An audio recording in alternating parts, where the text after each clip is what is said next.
Eleanor Hayes believed that every tragedy in her life had begun in a blind spot, a moment unseen, a person unobserved, a truth hidden just beyond the edge of her vision. So she eliminated the darkness. Her estate in Greenwich, Connecticut, had 47 cameras, microphones embedded in walls that cost more than most houses, motion sensors that tracked every footstep across marble floors worn smooth by decades of wealth and 3 years of isolation. She was not afraid of thieves. She was afraid of people. The last time she trusted someone without evidence, she lost everything that mattered. So now her faith lived in data alone, in the cold certainty of recorded proof, in the knowledge that nothing could happen in her home without her witnessing it.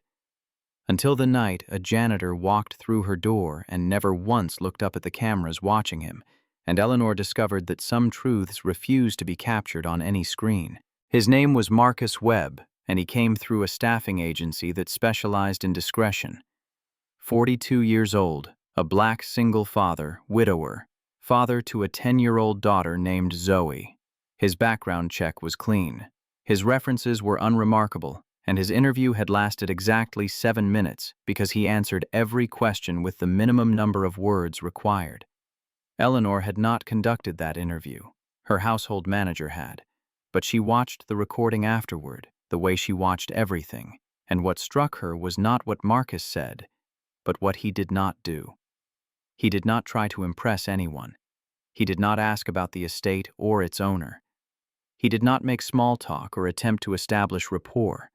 He simply stated his qualifications, confirmed his availability for the night shift, and waited in silence until he was dismissed. The agency had sent him to fill a gap in her staff. The previous night, Janitor had quit without notice, claiming the overnight hours were affecting his health. Eleanor suspected the real reason was the cameras. Some people could not tolerate being watched. Marcus Webb did not seem to notice them at all. But that assessment, Eleanor would later realize, was the first of many miscalculations she would make about the man who would dismantle everything she had built to keep herself safe. 3 months later, at 3:47 in the morning on a Tuesday in November, Eleanor sat in her security room staring at 6 monitors that showed a man standing motionless before a portrait of her dead mother. She had not slept in 3 days. Dark circles pooled beneath her eyes like bruises, and her hands trembled as she reached for the audio controls, turning the volume to maximum, desperate to hear what Marcus Webb whispered to a woman he had never met. The microphone caught only fragments. Breath, the faint rustle of his uniform, and then, barely audible, words that would haunt Eleanor for weeks to come. Marcus's voice carried through the speakers with a gentleness that seemed at odds with his size, with the quiet intensity Eleanor had observed for 63 nights. He was speaking to Catherine Hayes, to the oil painting that hung in the East Wing hallway, to the rendered face of a woman who had died 3 years ago because someone had failed to pay attention. Eleanor's finger hovered over the rewind button. She had watched this footage 17 times in the past hour, trying to decode the mystery of why her night janitor, a man paid to clean floors, had developed what could only be described as a ritual. Every night, without fail, Marcus Webb diverted from his assigned route at precisely 3:45 in the morning. He walked to the East Wing hallway. He stopped before Catherine's portrait. And he spoke. The first time Eleanor noticed this pattern, she assumed theft. She reviewed footage of the hallway from every angle, searching for evidence that Marcus was casing the bronze sculpture that sat on a pedestal 3 feet from the portrait, a figure of a woman with arms raised toward the sky that her mother had commissioned a year before her death. But Marcus never touched the sculpture, never moved toward it. His attention remained fixed on Catherine's painted face with an intensity that suggested recognition, or perhaps remembrance. Eleanor leaned closer to the monitor now, watching Marcus's lips move in the grainy night vision feed. She had upgraded this camera 2 weeks ago, installing a model capable of capturing detail in near total darkness. But even the enhanced technology could not penetrate the mystery of what drove a janitor to commune with a dead woman's portrait at an hour when the rest of the world slept.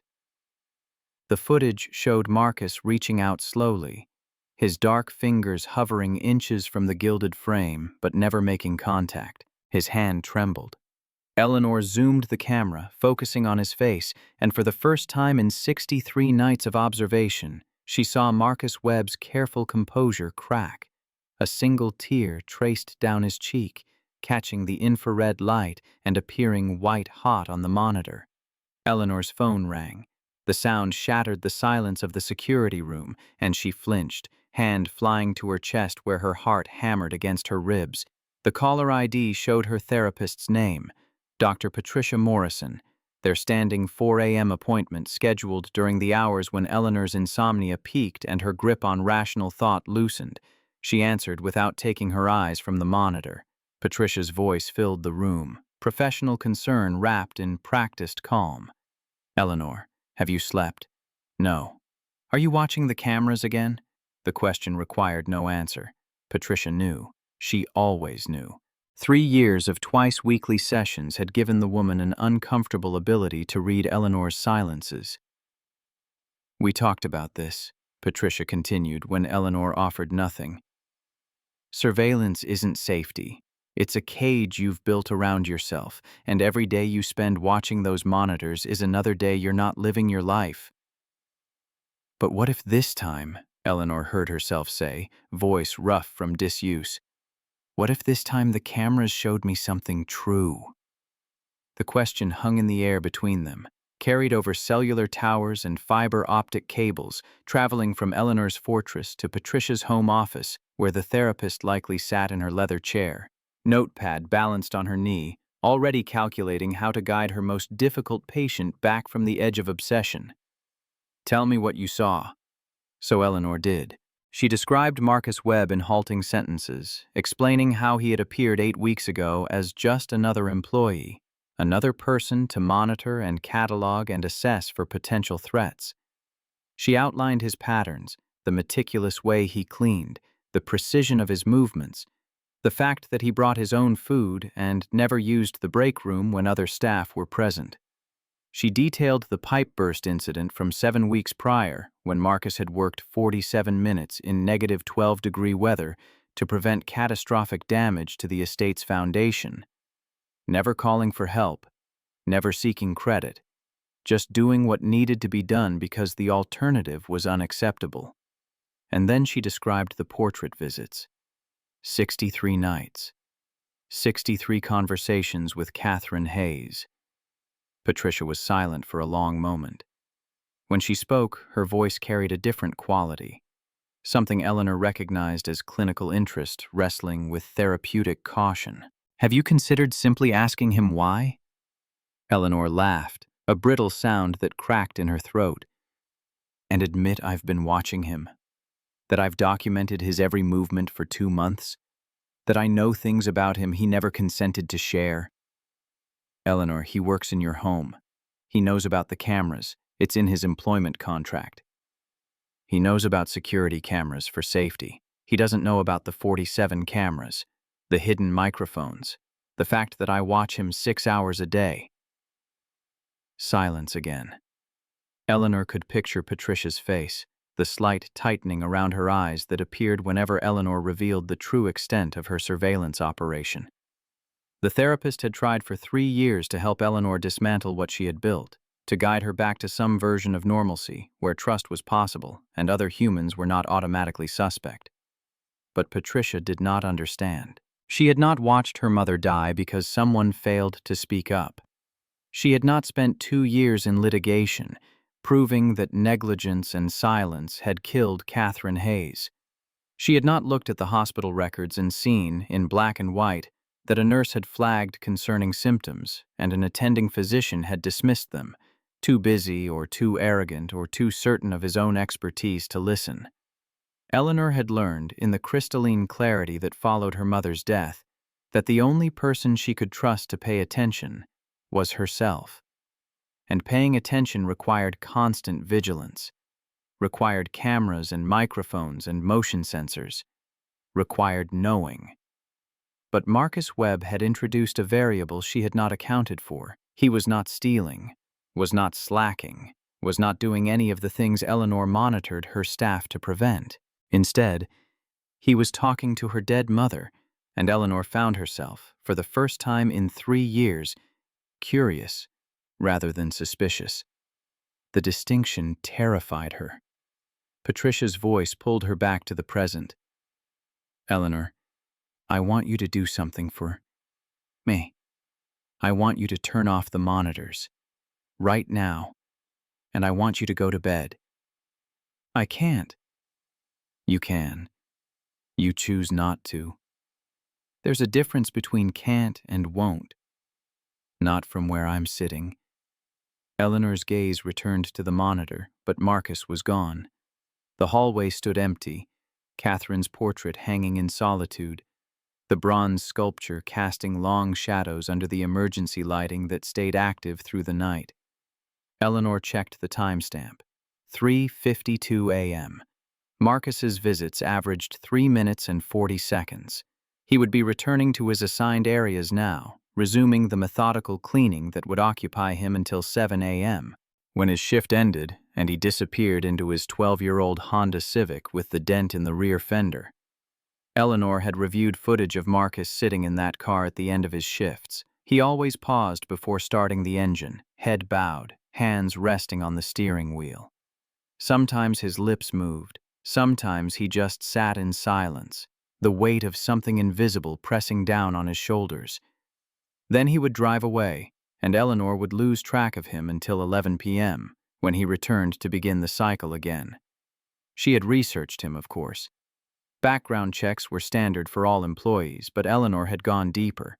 She knew Marcus lived in Hartford, in a 2-bedroom apartment that cost $950 a month. She knew he had $47,000 in outstanding medical debt, that his bank account currently held $89, that his daughter Zoe attended Riverside Elementary and participated in the after-school program until 9 p.m. on nights when Marcus worked.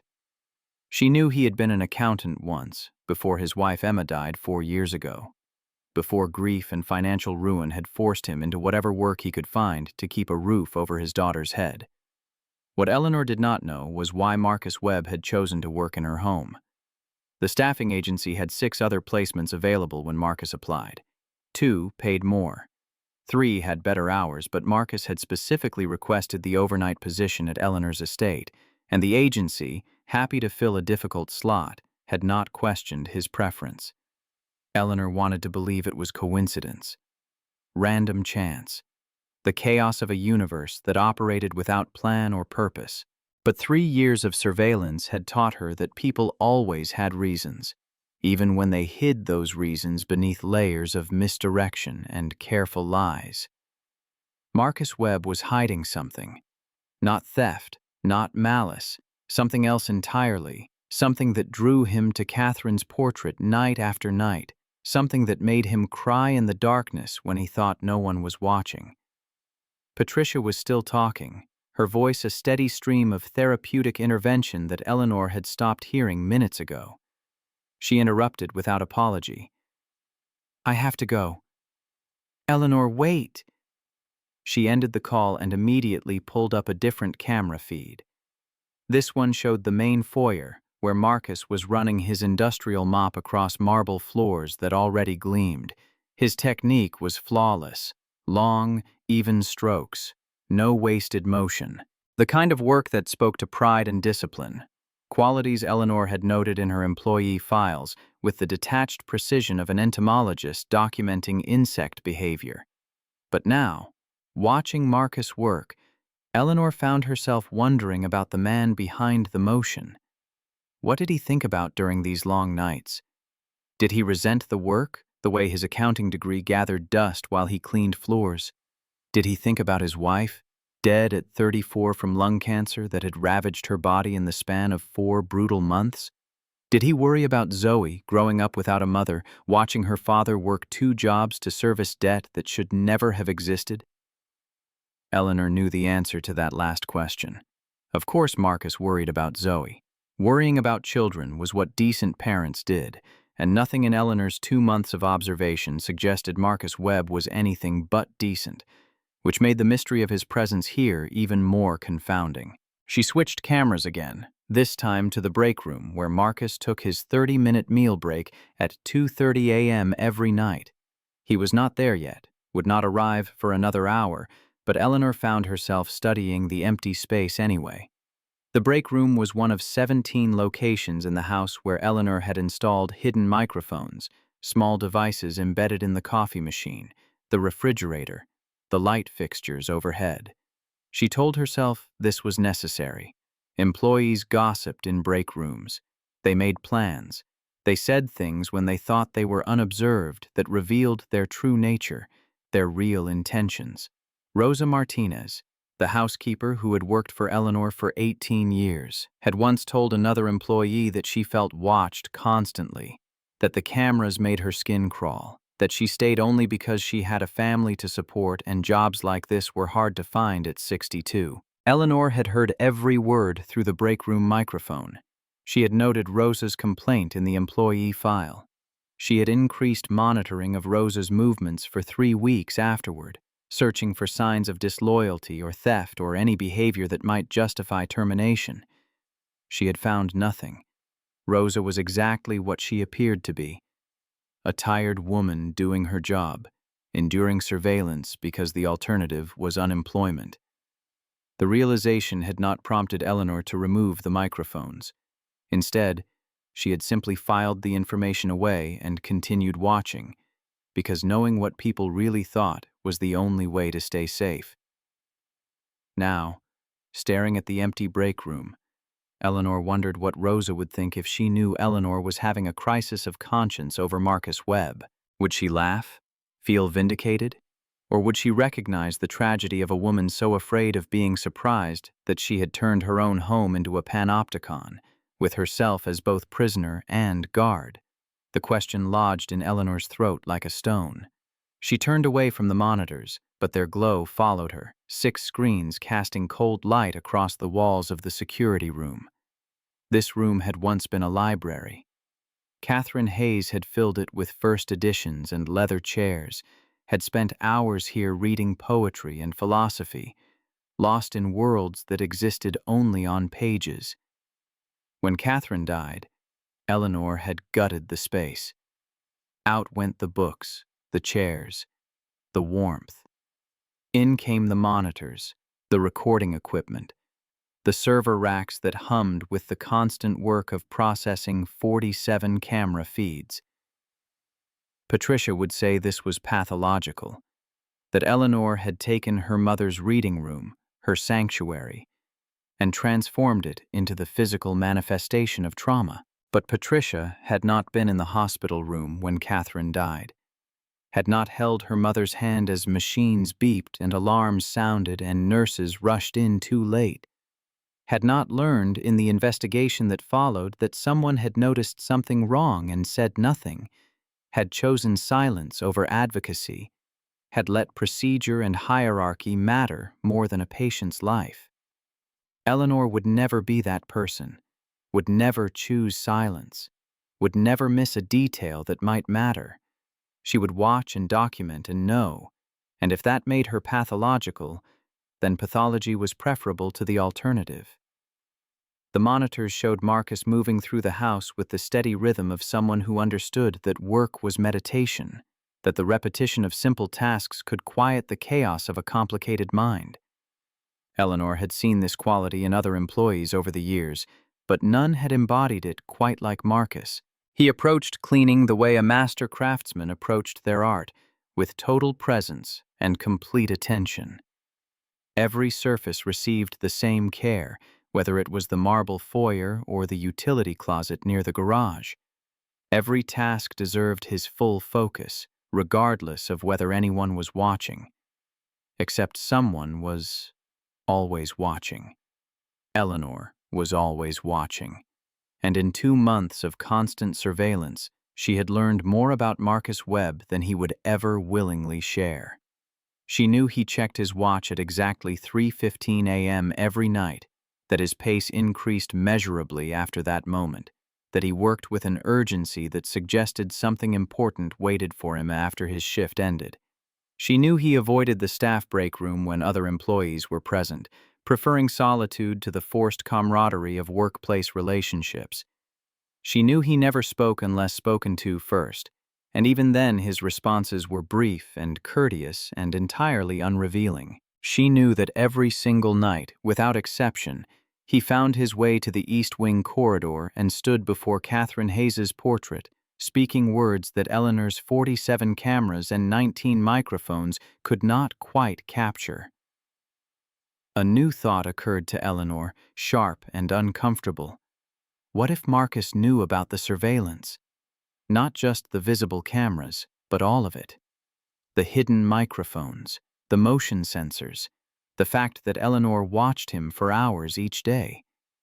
What if his carefully controlled behavior was not natural discipline, but performance? A man who understood he was always on stage and had chosen his role accordingly. The possibility sent ice through Eleanor's veins. If Marcus knew, then everything she had observed was suspect. The pipe burst could have been theater. The portrait visits could be manipulation. The entire 2 months could be an elaborate con, with Marcus playing the role of the perfect employee while waiting for Eleanor to lower her guard. But that theory collapsed under the weight of its own paranoia. Marcus had not asked for anything, had not attempted to ingratiate himself, had done nothing to suggest he wanted anything from Eleanor beyond his paycheck. And the tears she had witnessed on the monitor tonight, those had been real. Eleanor had watched enough surveillance footage to recognize genuine emotion when she saw it. No, Marcus Webb was not performing. He was simply being, and that authenticity was precisely what unnerved Eleanor. In a world where everyone wore masks, where people said one thing and meant another, where trust was a vulnerability that predators exploited, Marcus existed without pretense. He was kind without seeking credit, competent without demanding recognition, present without requiring validation. Eleanor had spent 3 years building walls to keep people like Marcus out, and now she discovered that her walls were useless against someone who had no interest in scaling them. The night Marcus had saved the pipes, Eleanor had found him in the garage afterward, sitting on the concrete floor with his back against a wall, hands pressed to his face. She had stood in the doorway watching him, and for the first time since installing the cameras, she had felt ashamed. He had just worked 47 minutes in brutal cold.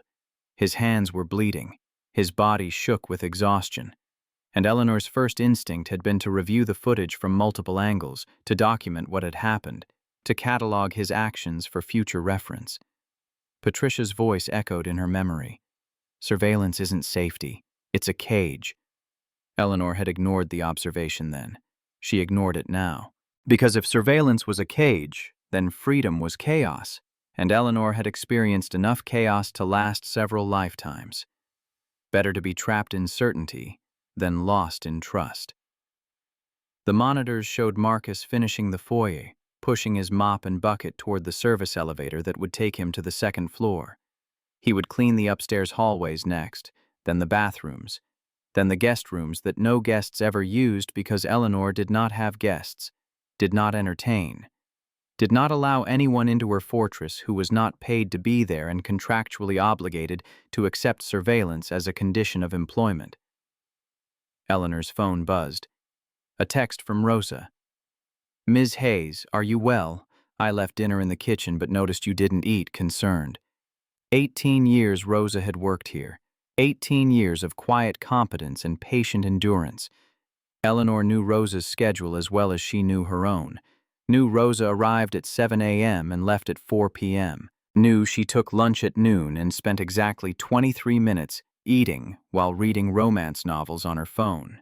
Knew she called her daughter every day at 2:15 p.m., conversations that the break room microphone captured in fragments, grandchildren's achievements, worries about money, small joys in a life that revolved around caring for other people's homes.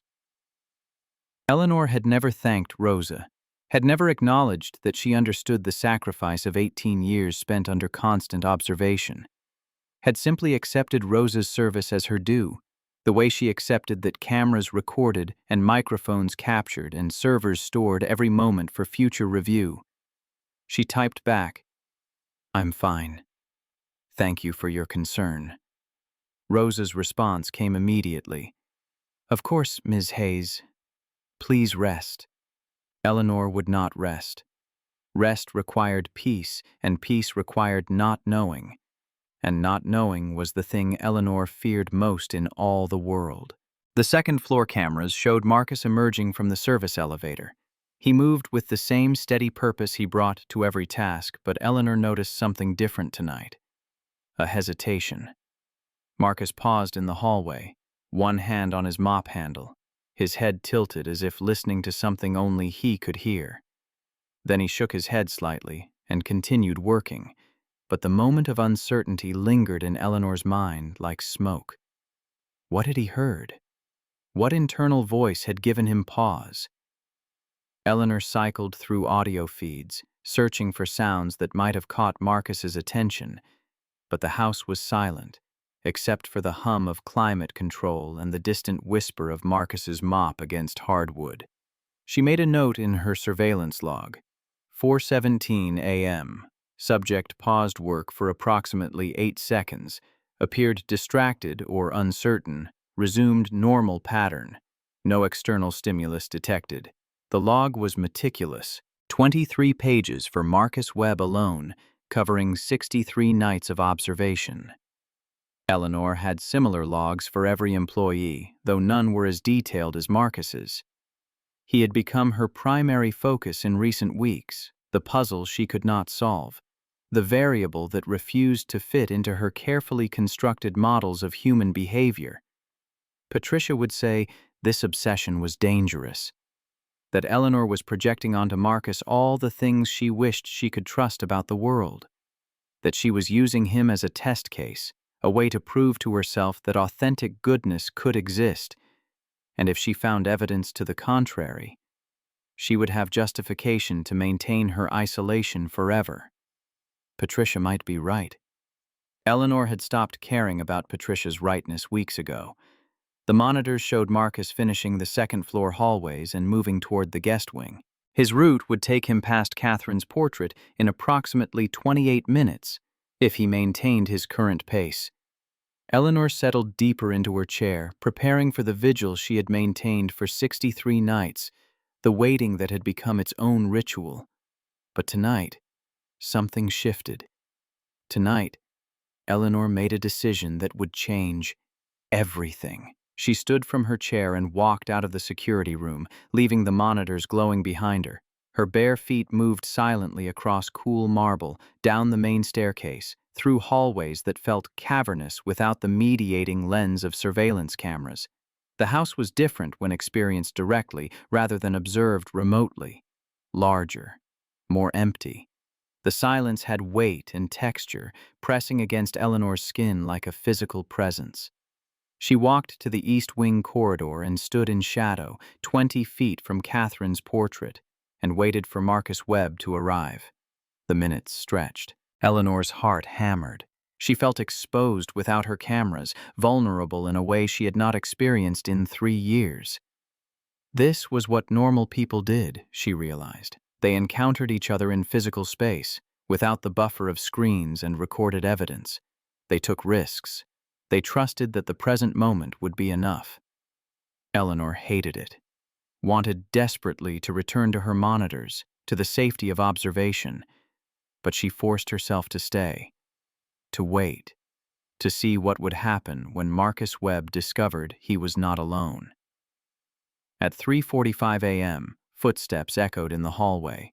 Marcus appeared, pushing his mop bucket, his uniform slightly damp from work, exhaustion visible in the set of his shoulders. He stopped when he reached Catherine's portrait, setting aside his cleaning equipment with the careful precision Eleanor had come to recognize as his default mode. Then he looked up at Catherine's face, and his entire body seemed to soften. The careful control melted away. replaced by something raw and unguarded. Marcus raised one hand, fingers trembling, and though he did not touch the portrait, Eleanor understood he wanted to make contact with this woman he had never met, this stranger whose painted eyes seemed to hold some answer Marcus desperately needed. He spoke, and this time Eleanor heard every word. His voice was soft, barely louder than a whisper, but the hallway's acoustics carried it perfectly. The words landed like hammer blows, shattering every assumption Eleanor had built about why Marcus Webb stood before her mother's portrait night after night. "Mrs. Hayes, I never got to thank Sarah Williams for what she did for Emma. But your daughter's foundation honored her, and that means you must have taught her something about kindness, about staying with people when they're scared and alone. So I'm saying it to you instead. Thank you. Thank you for teaching Sarah how to care. Thank you for creating someone who made my wife's death bearable. Thank you for being the kind of person who understands that some things matter more than medicine." Marcus's voice broke. He pressed the heel of his palm to his eyes, shoulders shaking with silent sobs. Eleanor stood frozen, understanding crashing over her in waves that left her breathless. Sarah Williams. The name was familiar. Eleanor searched her memory, pulling up images from foundation events, gala dinners, annual reports. Sarah Williams, nurse, board member, recipient of the Catherine Hayes Memorial Award for Compassionate Care 3 years ago. The woman who had held Catherine's hand in her final hours, who had stayed beyond her shift, who had made Eleanor's mother feel less afraid as the sepsis consumed her. Marcus's wife Emma had died at St. Mary's Hospital. Sarah Williams had worked at St. Mary's before transferring to Boston. The connection was clear, obvious in retrospect, but Eleanor had missed it entirely because she had been looking for threats instead of grief, for deception instead of gratitude. Marcus Webb had come to her home not to steal or spy or manipulate. He had come because he needed to be close to something connected to the woman who had shown his dying wife the same kindness Sarah had shown Catherine Hayes. He came here every night to stand before a portrait that reminded him of compassion given freely, of care extended beyond duty, of humans being good to each other in the darkness. Eleanor stepped forward. The movement drew Marcus's attention, and he spun toward her, eyes wide with something between shock and fear. He opened his mouth, but no words came, and Eleanor understood that he was weighing options. Apologize, explain, defend, flee. She saved him the choice. Her voice came out rougher than intended, scraped raw by emotion she had not expected to feel. "I know about Emma. No. I know about Sarah Williams. I know why you're here." Marcus's face went through several transformations in quick succession. Confusion, recognition, then something that looked almost like relief, as if carrying this secret had been its own burden, and he was grateful to finally set it down. "I should have asked permission," he said, and Eleanor heard in his careful words the expectation of termination, the understanding that what he had done was inappropriate by any measure, that coming here under false pretenses, even innocent ones, was grounds for dismissal. "No," Eleanor said, surprising herself. "You shouldn't have needed to ask. You should have been able to grieve wherever you needed to grieve." The words hung between them, confession and absolution mixed into something neither of them had anticipated. Marcus seemed to see her for the first time, not as his employer but as a person, someone who might understand loss, might recognize the desperate need to be near things that connected to people who were gone. "Your mother," Marcus said slowly. "Sarah told me once that Catherine Hayes was the kind of person who believed in kindness, even when the world forgot. When I saw the portrait, I thought maybe if I stood here, if I said thank you, maybe somehow it would reach the people who needed to hear it." Eleanor's throat closed. She nodded, unable to speak, because Marcus had just articulated something she had never found words for. The irrational hope that the dead could still hear us, that love persisted beyond death, that gratitude mattered even when its intended recipient was gone.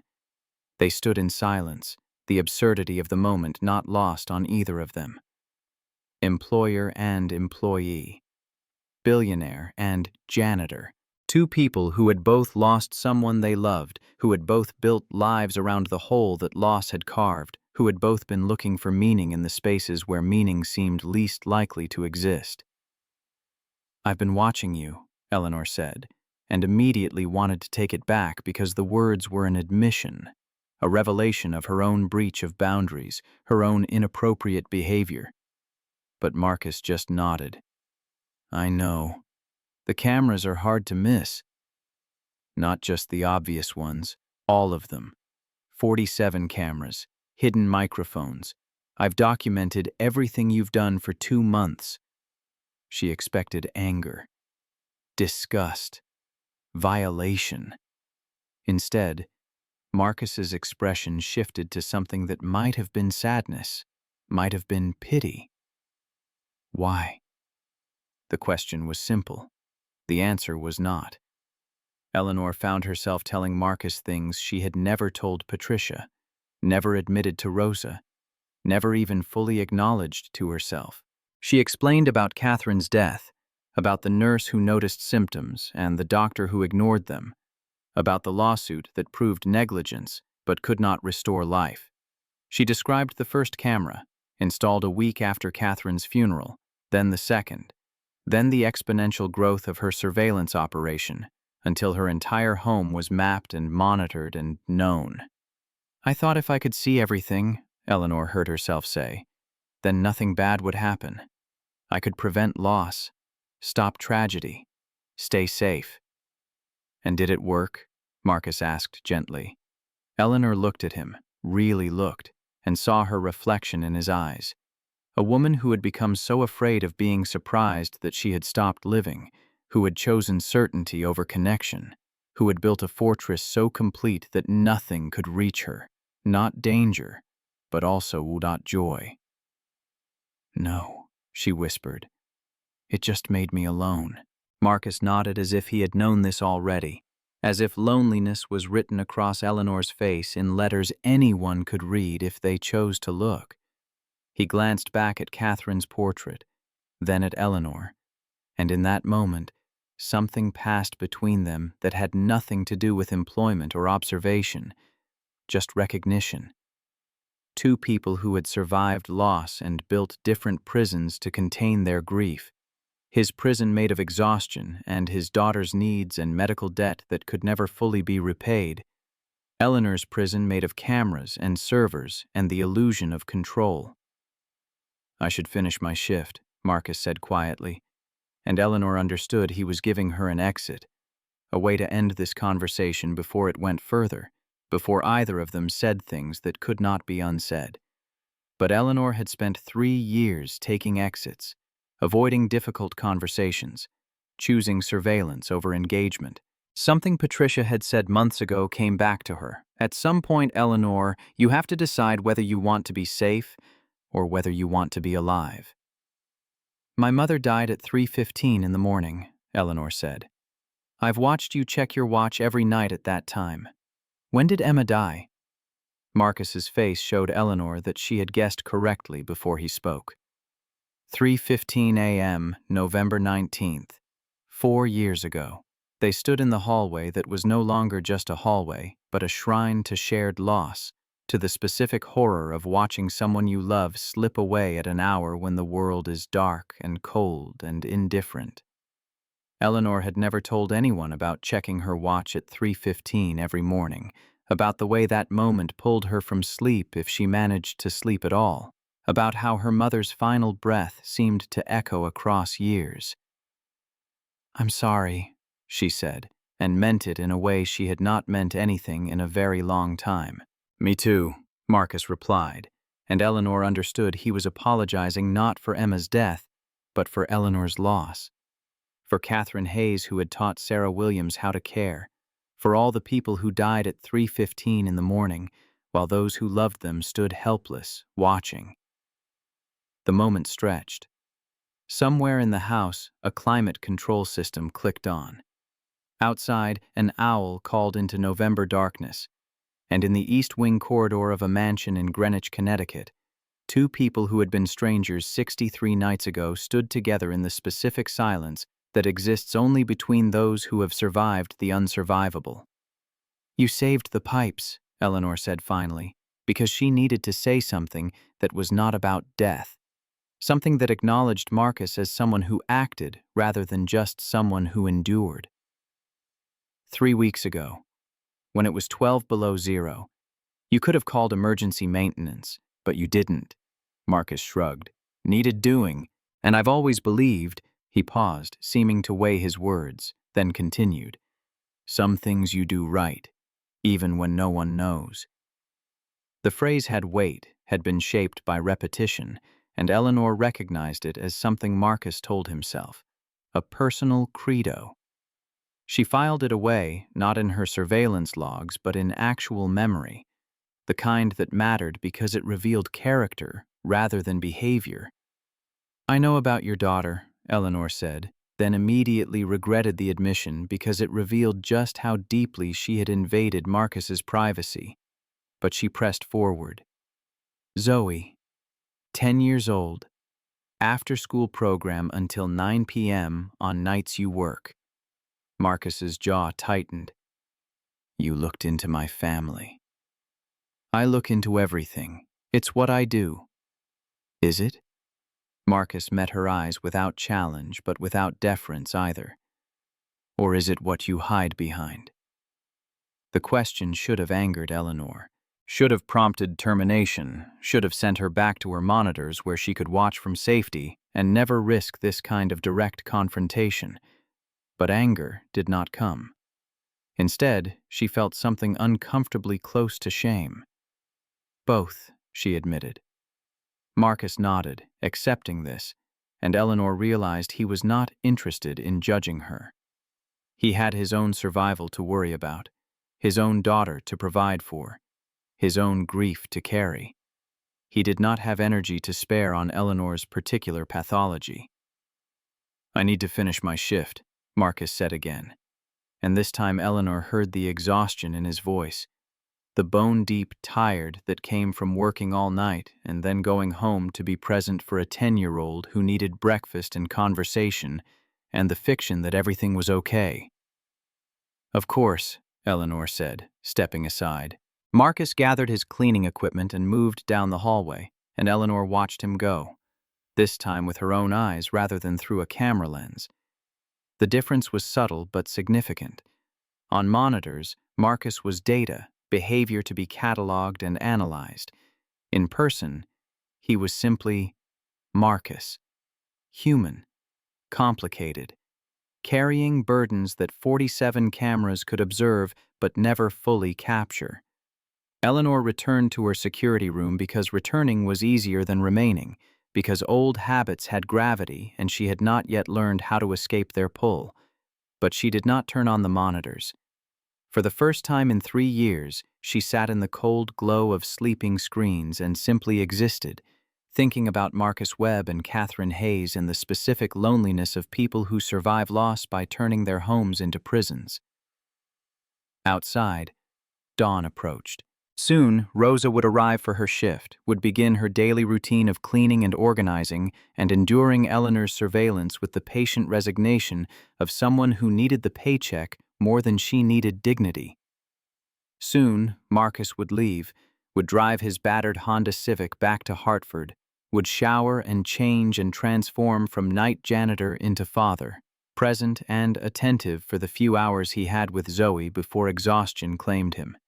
And Eleanor would remain here, in her mansion with its 47 cameras, watching footage that showed her everything except what mattered. But something had shifted tonight. Some wall had developed a crack. Eleanor did not know if that crack would widen or seal over, did not know if she possessed the courage to dismantle what she had built. She knew only that Marcus Webb had done something unprecedented. He had made her consider the possibility that surveillance might not be the same as safety, that knowing might not be the same as understanding, that 3 years of watching had taught her less about the world than one conversation in a hallway. The revelation terrified her. But it also offered something Eleanor had not felt since Catherine's death, something fragile and dangerous and impossible to ignore. It offered hope that change might be possible, that prisons, even those built by their own inmates, could be escaped, that the first step toward freedom was simply recognizing the bars. Eleanor looked at the dark monitors and thought about Marcus checking his watch at 3:15, about the ritual they shared across different contexts, about how loss created its own calendar and time became marked by the moments when someone you loved stopped breathing.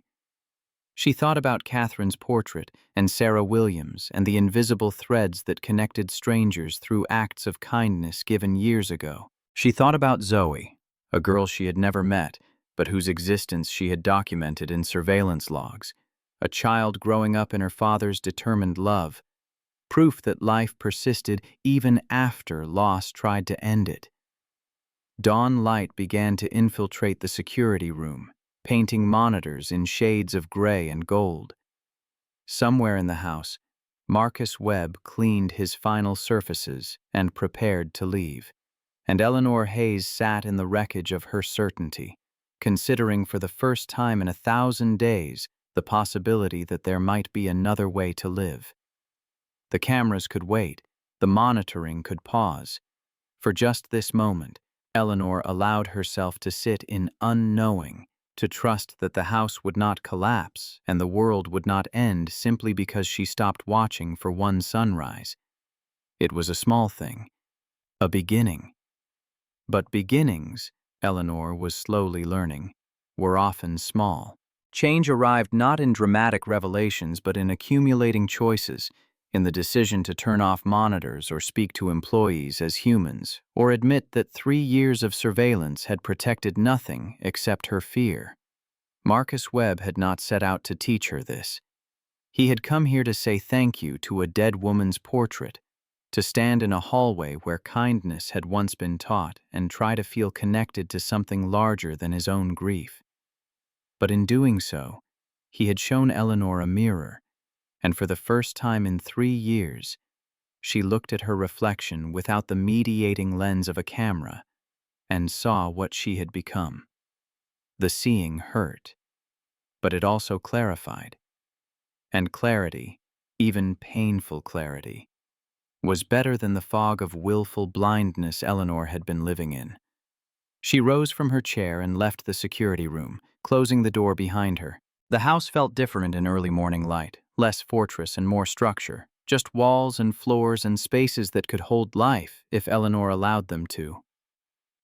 She walked to the kitchen where Rosa had left dinner Eleanor had not eaten, and she stood at the window, watching the sun rise over Connecticut. Marcus's car appeared on the security feed she could not help but check one final time. He sat in the driver's seat with his head bowed, and Eleanor understood he was doing what she was doing, trying to find the strength to face another day, trying to honor the people they had lost by continuing to live. Then Marcus started the engine and drove away, and Eleanor was alone again with her cameras and her grief and the small, terrifying hope that maybe, just maybe, she did not have to be. 3 days after their conversation in the hallway, Eleanor sat across from Marcus in the estate's formal library, a room she had not used for its intended purpose in 3 years. The leather chairs that once belonged to Catherine still held the faint scent of her mother's perfume, and Eleanor found herself gripping the armrests to steady hands that would not stop trembling. Marcus looked exhausted. The circles under his eyes had deepened since their last interaction, and Eleanor wondered if he had slept at all, if the exposure of his secret had cost him the few hours of rest he managed between shifts and fatherhood. He sat with the careful posture of someone accustomed to making himself small in spaces that belonged to other people. Eleanor had rehearsed this conversation, had planned what she would say, how she would explain the decision she had reached in the 72 hours since standing in the East Wing corridor. But now, faced with Marcus's quiet patience, all her preparation dissolved into a single truth she had not intended to speak aloud. "I don't know how to be a person anymore," The admission fell between them like a stone into still water, creating ripples neither could control. Marcus did not respond immediately, just studied Eleanor with an attention that felt different from surveillance, more like witnessing. Finally, he spoke, his voice carrying the gentleness she had heard on the monitors but never experienced directly. "What happened to you?" Eleanor laughed, a bitter sound that caught in her throat. "You know what happened.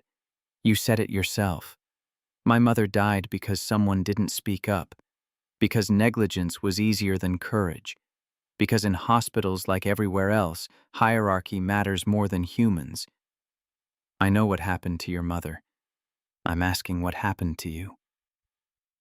The distinction was subtle but significant, and Eleanor found herself unprepared for its weight. What had happened to Catherine was tragedy. What had happened to Eleanor in the aftermath was choice. She had chosen surveillance over trust, chosen isolation over vulnerability, chosen the illusion of control over the messy reality of human connection. "I built a cage," Eleanor heard herself say, echoing Patricia's words from their 4 a.m. conversation. "I thought I was protecting myself, but I was just making sure nothing could reach me. Not danger, not joy, nothing." Marcus nodded slowly. "When Emma died, I quit my job. Told myself it was because I needed to take care of Zoe, because accounting required focus I didn't have. But really, I was running. From offices that reminded me of the person I used to be. From colleagues who wanted to talk about Emma like she was a story with an ending. From a version of myself that believed the world made sense. Did running help? No. It just changed the scenery." Marcus leaned forward slightly. "Ms. Hayes, I don't know why you asked me here today, but if you're planning to fire me because I stood in your hallway talking to a portrait, I understand. I crossed lines. I'll go quietly." Eleanor shook her head. "I'm not firing you. I'm asking if you'll help me dismantle the surveillance system." The words hung in the air between them, impossible to retrieve, and Eleanor watched Marcus's face cycle through confusion, surprise, and finally, something that looked like concern. "Why would you do that?" "Because you were right. About the cage. About hiding. About everything." Eleanor's voice strengthened with each word, as if speaking the truth aloud gave it structure. "I've watched you for 2 months, documented your every movement, analyzed your behavior like you were data instead of human. And what did I learn? Nothing I couldn't have discovered by just asking. Nothing that justified the violation." Marcus was quiet for a long moment. When he spoke, his words carried careful weight. "Ms. Hayes, I appreciate what you're saying, but I work nights cleaning floors. I'm not qualified to help you make decisions about security systems or surveillance or whatever mental health choices you need to make. I'm not asking you as an employee. I'm asking as someone who understands what it means to survive loss and build something to contain it. You have Zoe, your night shifts, the way you avoid people and keep everything controlled and neat. You have your own cage, Marcus. You just built it differently." The observation landed with visible impact. Marcus's jaw tightened, and Eleanor saw she had touched something raw, some parallel he had not fully acknowledged. But he did not deny it, and his silence was its own confirmation. "I'll think about it," he finally said. "But first I need to get home. Zoe has a field trip today, and I promised I'd see her off." Eleanor nodded, recognizing dismissal when she heard it. Marcus stood, and she walked him to the main entrance, an unnecessary courtesy that felt important nonetheless. As he reached the door, he paused. "Ms. Hayes, the cameras didn't make you safe, but taking them down won't either. Safety isn't something you can install or remove. It's something you have to risk." Then he was gone, and Eleanor was alone with his words and the weight of what she had set in motion. The conversation with Rosa happened 3 hours later in the break room, the same space where Eleanor had listened to 18 years of private conversations through hidden microphones. Rosa sat with her hands folded on the table, her face showing the careful neutrality of someone who had learned to navigate surveillance by revealing nothing. Eleanor had spent an hour preparing for this, had pulled Rosa's employee file and reviewed every notation, every complaint she had documented in the past. The file was thick with Eleanor's observations, a catalog of 18 years reduced to metrics and behavioral notes. Reading it now, Eleanor felt something between shame and horror. This was how she had treated loyalty. This was how she had repaid years of quiet service.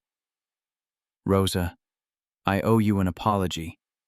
Rosa's expression flickered with surprise before settling back into neutrality. "For what, Ms. Hayes?" "For the cameras, the microphones, for treating you like a threat instead of a person for 18 years. Eleanor pushed Rosa's file across the table.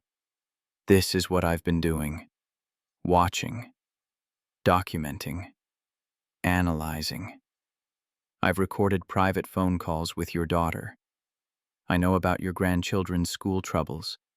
I know you feel watched every moment you're in this house. And I kept watching anyway." Rosa looked down at the file but did not open it. Her hands remained folded, knuckles white with tension Eleanor had never noticed on monitors but could not miss in person. "I stayed because I needed the job," Rosa said quietly. "Because at 62, with my back problems and my accent, I'm not exactly employable elsewhere. But every day I worked here, I felt like I was being examined. Like one wrong move, one bad day, one moment of human weakness would end up in that file and cost me everything. I'm sorry. Sorry doesn't give me back 18 years of dignity, Ms. Hayes. Sorry doesn't undo the feeling of being watched while I eat my lunch or call my daughter or just exist in the few spaces that should have been private." Rosa's voice remained level, but emotion leaked through the careful control. "You want to know what it's like? It's like being perpetually guilty of a crime you haven't committed. Like waiting for judgment you can never escape because the judge never sleeps." Eleanor absorbed the words, each one landing like a physical blow. This was what her surveillance had created, not safety, not prevention, just systematic dehumanization of people who depended on her for their livelihood and could not afford to object. "I'm taking down the cameras," Eleanor said. "Most of them. The hidden ones, the microphones. I'm keeping basic security for the perimeter, but the interior surveillance ends today." Rosa's hands unfolded. She looked up, meeting Eleanor's eyes directly for what might have been the first time in years. "Why now?" "Because I met someone who showed me what I'd become, and because you deserve better than this. Than me." "Who? The new janitor?" Rosa's lips quirked slightly. "I saw how you watched him. Different from how you watched the rest of us. Like you were trying to solve him instead of just cataloging him."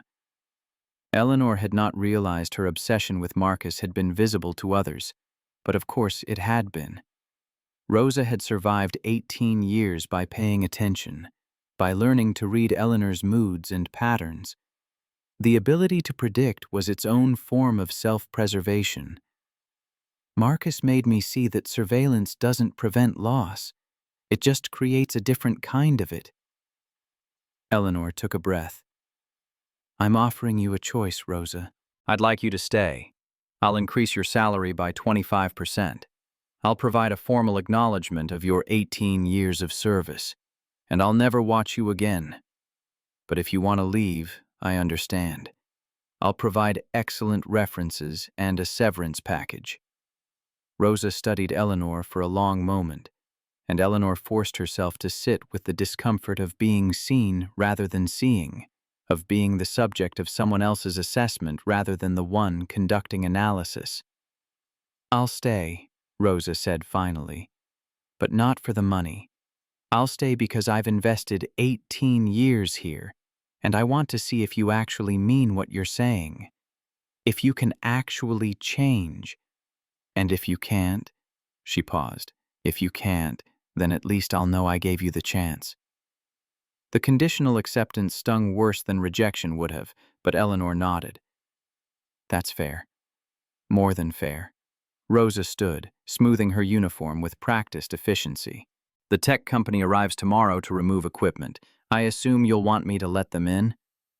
Yes, thank you. Ms. Hayes, one more thing. Rosa paused at the door. That janitor, Marcus, he's a good man. Don't hurt him by turning him into your redemption project. Whatever you're working through, work it through without making it his burden to carry. Then Rosa was gone, and Eleanor sat alone in the break room where she had listened to 18 years of private pain, feeling the weight of accumulated harm pressing down on her shoulders like physical force. The tech crew arrived the next morning with vans full of equipment and the cheerful efficiency of people being paid well to not ask questions. Eleanor watched from her security room as they began dismantling cameras, pulling down microphones, disconnecting servers. Each removed piece of equipment felt like losing a limb, and Eleanor had to grip the desk to keep from calling them off, from shouting that she had changed her mind, that she needed the surveillance even if it was destroying her. But she stayed silent, watched the dismantling, felt panic rise in her throat as camera feeds went dark one by one, as her view of the house narrowed and narrowed until only the 12 exterior cameras remained active, showing her nothing but perimeter and lawn and the outside world she had stopped inhabiting 3 years ago. Patricia called while the crew was still working, and Eleanor answered without checking the caller ID, desperate for any distraction from the anxiety consuming her. I heard from Rosa, Patricia said without preamble. She was worried about you. Said you were having the surveillance system removed and seemed like you might be falling apart. Eleanor laughed, a jagged sound. Rosa tattled on me to my therapist? Rosa cares about you, despite everything, and she's right to worry. Eleanor, this is a major change. You can't just rip out your coping mechanisms without having something to replace them. My coping mechanisms were hurting people. They were also keeping you functional, stable. Now you're removing them cold turkey, with no support system, no plan for how to manage the anxiety that's going to hit you like a freight train the moment those cameras go dark. Patricia's voice carried professional concern wrapped in personal frustration. This is the kind of decision you make in therapy, Eleanor, over months, with preparation and tools and— I don't have months, Eleanor interrupted. I've already done enough damage. 18 years of hurting Rosa, 2 months of treating Marcus like a specimen, 3 years of turning my home into a prison. How much more time should I take to prepare before I stop causing harm? Patricia sighed. Noble, but also potentially self-destructive. Promise me you'll call if you spiral. Promise me you won't just sit alone in that house letting panic consume you. I promise. Liar. But I had to try. Patricia paused. For what it's worth, Eleanor, I'm proud of you. This takes courage. Or desperation. I'm not sure there's a difference anymore. After the call ended, Eleanor returned to watching the tech crew work. They were in the East Wing now, removing the camera that had captured Marcus's nightly vigils before Catherine's portrait. Eleanor thought about all the footage stored on servers, all the private moments preserved in digital amber. The crew would wipe the servers as part of their contract, would erase 2 months of Marcus and 18 years of Rosa and 3 years of Eleanor's desperate attempt to prevent surprise. Good, Eleanor thought. Let it be erased. Let the evidence of her pathology disappear. Some things deserved to be forgotten. By evening, the work was complete. The tech supervisor handed Eleanor a tablet showing the reduced system. 12 exterior cameras, 48-hour footage retention, no audio recording. Basic security, he explained. Industry standard for a property this size. Nothing invasive, nothing inappropriate. Eleanor signed off on the work and the man left, and she stood in her security room looking at monitors that showed her nothing but lawn and driveway and the perimeter of a world she no longer controlled. The panic hit 20 minutes later. It started as tightness in her chest, a constriction that made breathing difficult. Then her heart rate spiked, hammering against her ribs like something trying to escape. Her vision tunneled. The room tilted. She gripped the desk, trying to ground herself, trying to remember the breathing exercises Patricia had taught her, but nothing worked because this was not ordinary anxiety. This was the terror of having voluntarily blinded herself, of having removed the tools that had kept her functional for 3 years, of being suddenly, utterly vulnerable to a world she no longer understood how to navigate. Eleanor fumbled for her phone, but her hands shook too badly to dial. She slid to the floor, back against the wall, and felt panic consume her in waves that left her gasping and crying and convinced she was dying, that this was it, that removing the cameras had broken some essential part of her and she would not survive the night. Time became meaningless. Seconds or minutes or hours passed while Eleanor fought for air and tried to convince her body that it was not actually in danger, that panic could not kill, even though it felt like death. Eventually, the waves receded enough for her to crawl to her phone and call the one person who might understand. Marcus answered on the 3rd ring, his voice thick with sleep. "Ms. Hayes?" "I can't breathe," Eleanor gasped out. "The cameras are gone and I can't breathe and I'm sorry for calling, but I didn't know who else." "Where are you?" "Security room, 2nd floor." "Stay there. I'm coming." The line went dead. Eleanor tried to tell herself this was inappropriate, that she could not call her employee in the middle of the night because she was having a panic attack, that Marcus had his own life and his own daughter and his own problems. But she could not make herself hang up. Could not make herself do anything except sit on the floor and try to survive until help arrived. Marcus appeared 47 minutes later, still wearing sweatpants and a faded t-shirt, his hair uncombed and his face creased with concern. He crouched beside Eleanor, not touching, just present. "Breathe with me," he said quietly. "In for 4. Hold for 4. Out for 4. Eleanor tried, failed, tried again. Marcus kept counting, his voice steady and calm, and gradually Eleanor's breathing began to match his rhythm.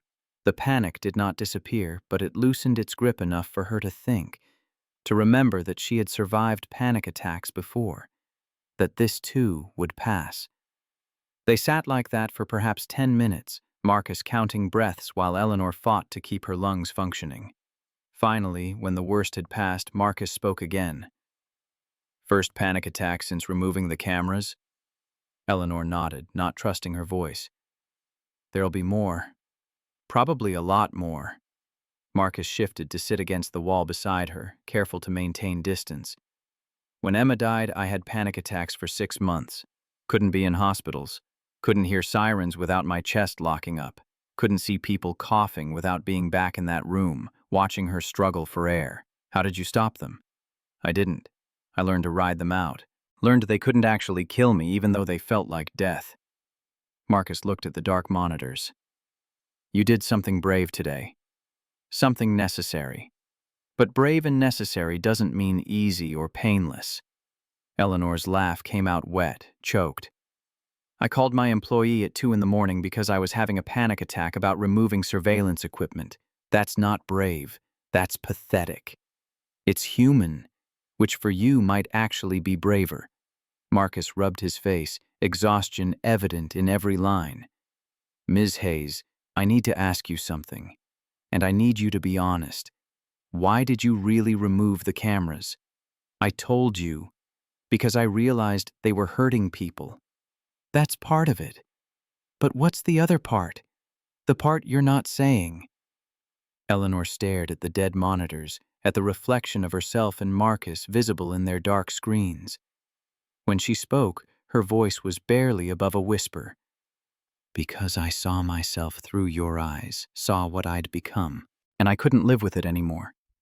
Marcus nodded slowly. Okay, that's real. But here's the thing you need to understand. You can't change for me. Can't change to earn my approval or prove you're a good person. You have to change for yourself, because you actually want to be different. Otherwise, the first time change gets hard, you'll slide back to what's comfortable. And if I can't, if I'm too broken to actually change, then you're human and you keep trying anyway. Marcus glanced at his watch. I need to get back. Zoe's with my neighbor, but I don't like leaving her overnight. Guilt crashed over Eleanor. I'm so sorry. I shouldn't have called. You have your daughter and your life, and I had no right. Stop. Marcus's voice was firm, but not harsh. You needed help. You asked for it. That's good. That's progress. But next time, maybe call your therapist first. I'm your employee, Ms. Hayes. I want to help, but I can't be your emotional support system. That's not healthy for either of us. The words stung, but Eleanor recognized their wisdom. Rosa had said something similar. Don't make Marcus carry your burden. Don't turn him into your redemption project. The people who worked for her were not responsible for healing her trauma. You're right. I'm sorry. Don't be sorry. Just get yourself some actual support. Marcus stood, offering Eleanor his hand. She took it, and he pulled her to her feet with surprising strength. One more thing. Your mother's portrait. Would it be okay if I kept visiting? Even though you know now? Eleanor felt something loosen in her chest, some knot of tension she had not realized she was carrying. Of course. It's not my permission to give or withhold. That hallway belongs to whoever needs it. Marcus smiled, the first genuine smile Eleanor had seen from him in 2 months. Thank you. And Ms. Hayes, call your therapist. Tonight. Don't go back to being alone with this. He left, and Eleanor stood in the empty security room, surrounded by monitors that showed her nothing, and pulled out her phone. Patricia answered on the first ring as if she had been waiting. I had a panic attack, Eleanor said without preamble. A bad one. Marcus came and helped me breathe through it. Marcus? Your janitor? My employee who I turned into emergency support because I don't have actual friends or healthy coping mechanisms. Eleanor sank into her desk chair. Rosa was right. I can't make this his burden, but I don't know who else to call. You're my therapist, which means you're paid to care. Rosa is my employee, which means she can't tell me the truth without risking her job. I don't have anyone, Patricia. I removed the cameras and realized I've been alone for 3 years, and I don't know how to fix that. Patricia was quiet for a moment. When she spoke, her voice carried a gentleness Eleanor had not heard before. Eleanor, I'm going to say something as a person, not as your therapist. You're not alone right now. You called me. You called Marcus. That's more connection than you've had in 3 years. It's messy and imperfect, and you probably crossed some boundaries, but you reached out. That matters. I don't know how to do this. How to be a person again. I know, and that's okay. You don't have to figure it all out tonight. You just have to survive tonight. Can you do that? Eleanor looked at the dark monitors, at the security room that had been her command center and her cell. Yes, I can survive tonight. Good. Then do that. Survive tonight. Tomorrow we'll work on surviving tomorrow. They talked for another hour, Patricia guiding Eleanor through breathing exercises and grounding techniques, building a plan for managing the anxiety that would inevitably return. When they finally hung up, Eleanor felt exhausted but functional, capable of making it through the remaining hours of darkness. She left the security room and walked through the house, experiencing it differently without the buffer of cameras. The silence felt heavier. The spaces felt larger. Every shadow could hide anything, and Eleanor had to actively fight the urge to check monitors, to verify that the house remained secure, but she did not check, did not return to the security room. Instead, she walked to the East Wing corridor and stood before Catherine's portrait, seeing her mother's painted face for the first time without simultaneously watching herself watch it on camera. "I'm trying, Mom," Eleanor whispered. "I don't know if I can do this. Don't know if I'm strong enough, but I'm trying."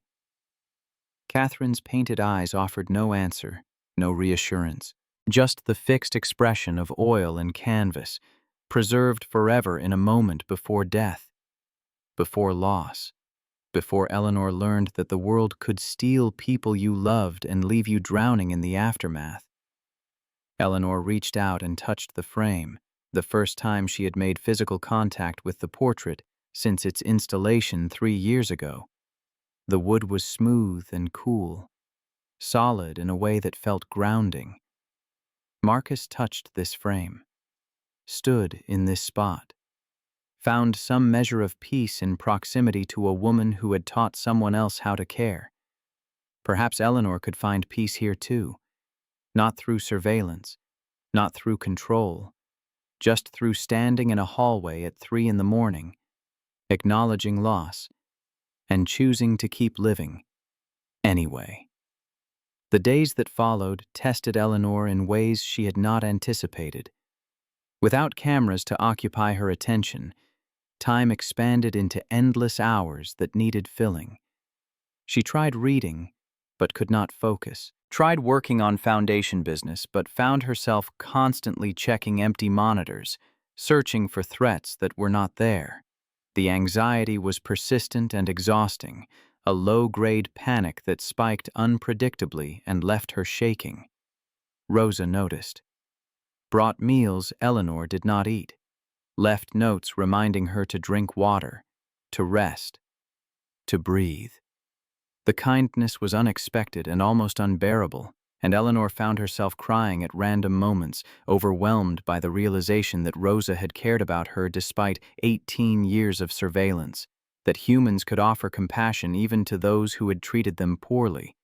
Marcus continued his night shifts, and Eleanor forced herself not to watch his arrival or departure, not to track his movements through the house. She stayed away from the security room entirely, sleeping instead in her bedroom like a normal person, waking at irregular hours to panic and darkness and the slow understanding that healing would take longer than 3 days or 3 weeks or possibly 3 years.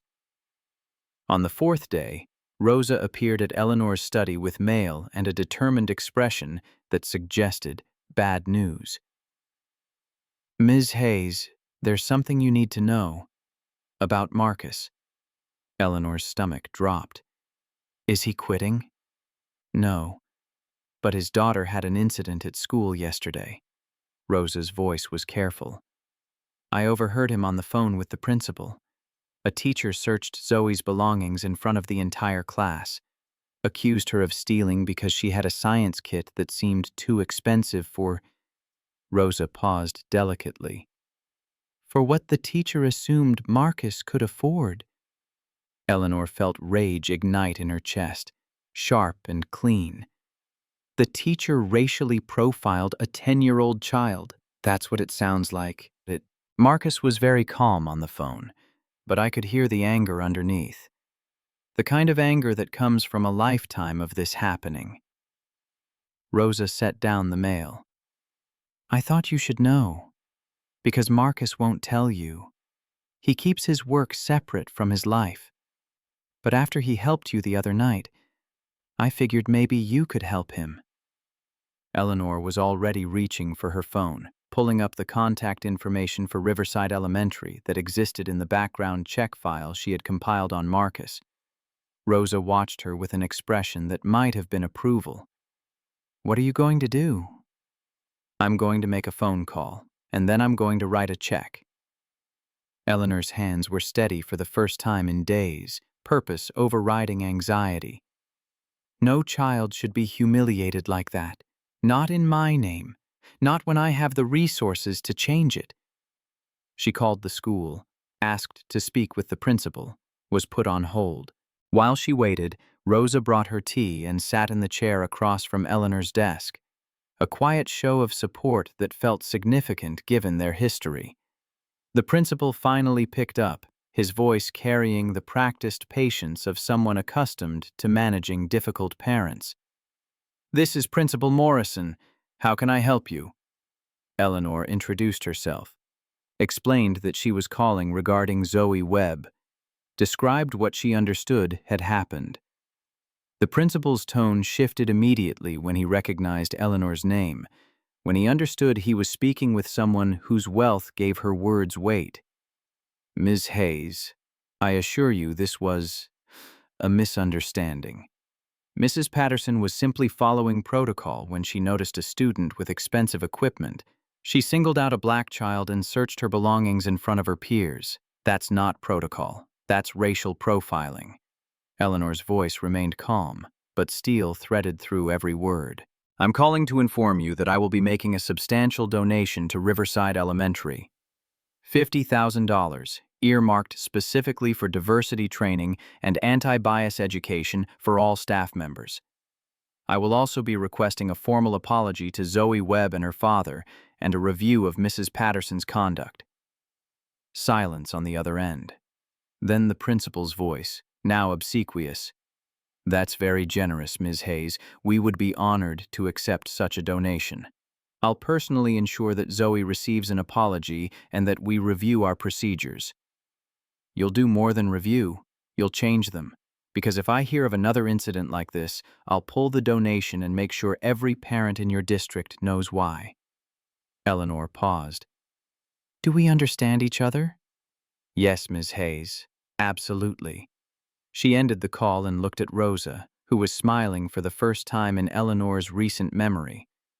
That felt good, didn't it? "It did," Eleanor admitted. "But now I need to figure out how to tell Marcus without making him feel like I'm overstepping, or like I'm trying to buy my way into his good graces. Tell him the truth, that you heard what happened, that it was wrong, that you used your resources to address it." Rosa stood. "Marcus isn't proud in the toxic way. He'll accept help if it's offered honestly." Eleanor hoped Rosa was right. Hoped Marcus would understand that this was not charity or interference, just one person using privilege to protect a child who deserved protection. Marcus arrived for his shift that evening, and Eleanor was waiting in the foyer, having abandoned all pretense of not tracking his schedule. He stopped when he saw her, wary. "Ms. Hayes, is something wrong?"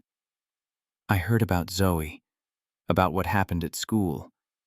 Eleanor watched his expression close, walls slamming up with visible speed. "Rosa told me. She was concerned. I called the principal." Marcus's jaw tightened.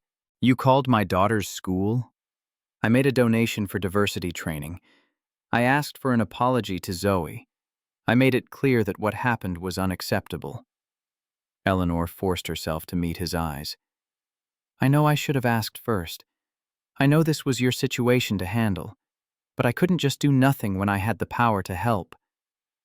Marcus was quiet for a long moment. When he spoke, his voice was controlled, but Eleanor heard emotion underneath. "Ms. Hayes, I appreciate what you're trying to do, but Zoe is my daughter, my responsibility.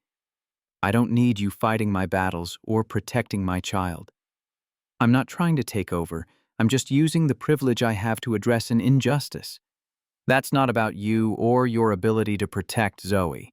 It's about the fact that a racist teacher humiliated a 10-year-old, and I have the resources to ensure it doesn't happen again. And what happens next time, when I can't call Eleanor Hayes to fix things with her money and her connections? When Zoe faces discrimination and I'm just her janitor father who can't afford to fight back?" Marcus's voice rose slightly, control slipping. "You think you're helping, but you're teaching my daughter that problems get solved by rich white women making phone calls. That's not the world she lives in." The words landed like slaps, and Eleanor felt shame burn through her anger. She had not considered this perspective. had acted from privilege without understanding how her actions might undermine Marcus's agency, might teach Zoe lessons about power and dependency that Marcus had spent 10 years trying to avoid. "You're right. I'm sorry. I overstepped." Eleanor's voice came out smaller than intended. "I wanted to help, but I didn't think about what that help might cost you." Marcus exhaled slowly. "I know your intentions were good. And honestly, I'm glad the principal is scared enough of you to actually do something. But next time, ask first. Let me decide whether I want your help. Don't just assume you know what's best for my daughter." "Okay, I will, I promise." They stood in uncomfortable silence, the foyer suddenly feeling too large and too empty. Finally, Marcus shifted his weight. "I need to start my shift." "Of course, I'll let you work." But as Marcus moved toward his equipment, he paused. "Ms. Hayes, thank you for caring about Zoe. Even if you went about it wrong, the caring part, that matters." Eleanor nodded, not trusting herself to speak, and watched Marcus disappear into the house. Rosa appeared from the hallway where she had apparently been eavesdropping. "That could have gone worse. Could have gone better, too." Eleanor sank onto the stairs, exhaustion overwhelming her. "I don't know how to do this. How to help without hurting. How to use privilege without being patronizing. How to care about people without making it about me." Rosa sat beside her, a shocking breach of employer-employee boundaries that somehow felt entirely appropriate. "You learn by making mistakes, by listening when people tell you that you've messed up, by trying again even when it's hard." She paused.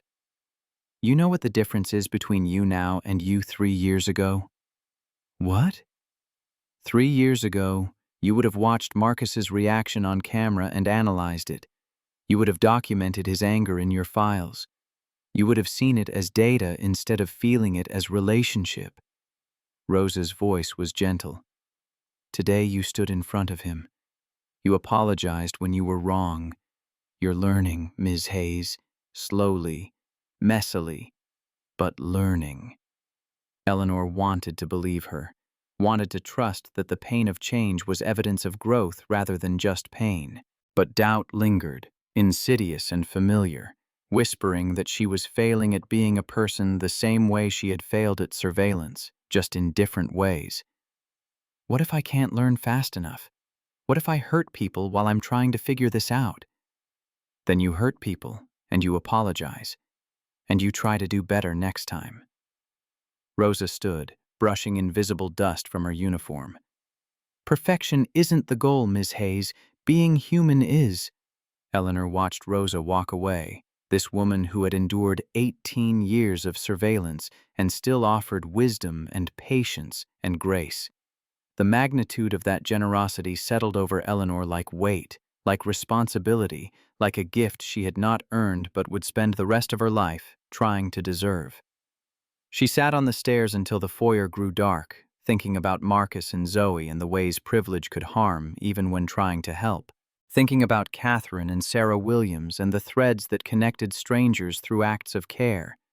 Thinking about cameras and cages and the specific terror of being seen without the mediating lens of surveillance. Somewhere in the house, Marcus was cleaning. Eleanor did not know which room, did not check monitors, just trusted that he was there, doing his work, carrying his grief and his anger and his fierce love for his daughter. Just trusted that the house would not collapse simply because she did not know everything happening within its walls. The not knowing was still terrifying. But Eleanor was learning to sit with terror, to let it exist without letting it control her. Small progress, incremental change, but change nonetheless, and that had to be enough for tonight. The invitation arrived. 3 weeks after Eleanor's botched intervention with Zoe's school, delivered by Rosa with the careful neutrality that had become her default expression when navigating Eleanor's ongoing transformation. Heavy cardstock, cream-colored, embossed with the Catherine Hayes Memorial Foundation logo. The annual gala, scheduled for mid-December at the Hartford Hilton Ballroom. 200 guests expected, healthcare workers, donors, advocates. The event Eleanor had managed from a distance for 3 years, writing checks and approving budgets but never actually attending because crowds meant variables she could not control. Eleanor stared at the invitation, her name printed in elegant script below the foundation seal. Guest of honor. Keynote speaker.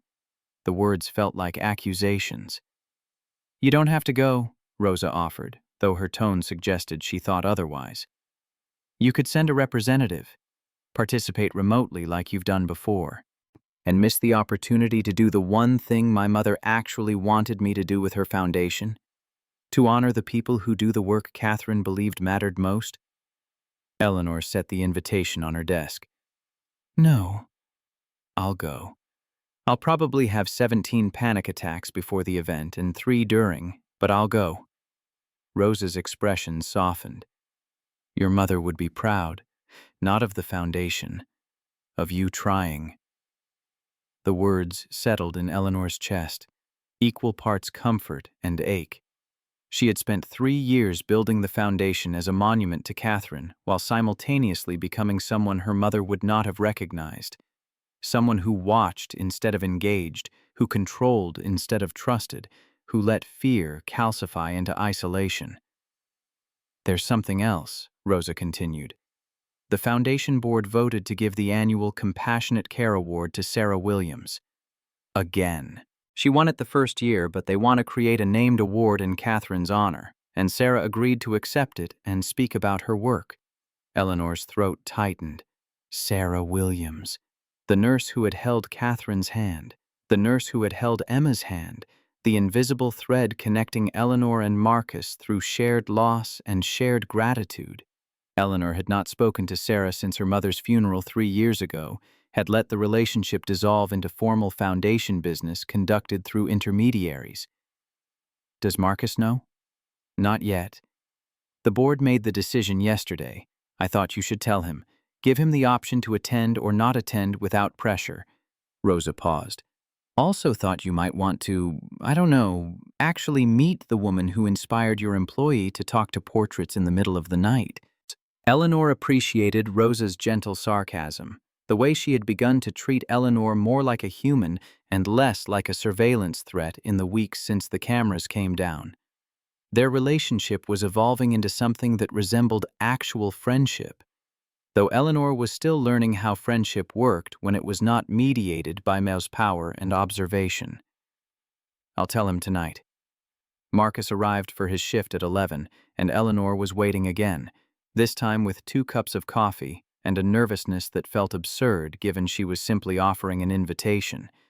But nothing about her interactions with Marcus felt simple anymore. Each conversation carried weight, felt like a test she might fail, another opportunity to overstep or assume or damage the fragile trust they were building. "Ms. Hayes." Marcus accepted the coffee with visible surprise. "This is new." "I'm trying to develop social skills. Patricia says offering beverages is a good start." Eleanor attempted a smile. "I have something to tell you. The foundation is giving its annual award to Sarah Williams next month. At the gala, I thought you might want to know." Marcus's hand tightened on the coffee cup. His face went through several expressions too quickly for Eleanor to track, finally settling on something between hope and fear. "Sarah's coming here? To Connecticut?"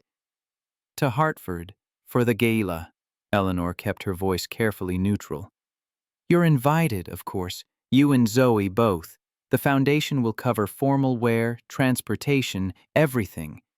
No obligation, no pressure, just an invitation if you want to see Sarah again."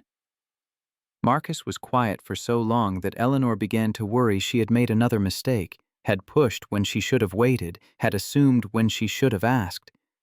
But when he finally spoke, his voice carried emotion he was not quite managing to suppress. "I looked for her after Emma died. Called the hospital, left messages.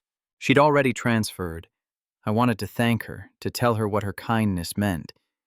But I never found her." He looked at Eleanor. "You're saying I could see her again? Could introduce Zoe to the woman who held Emma's hand?"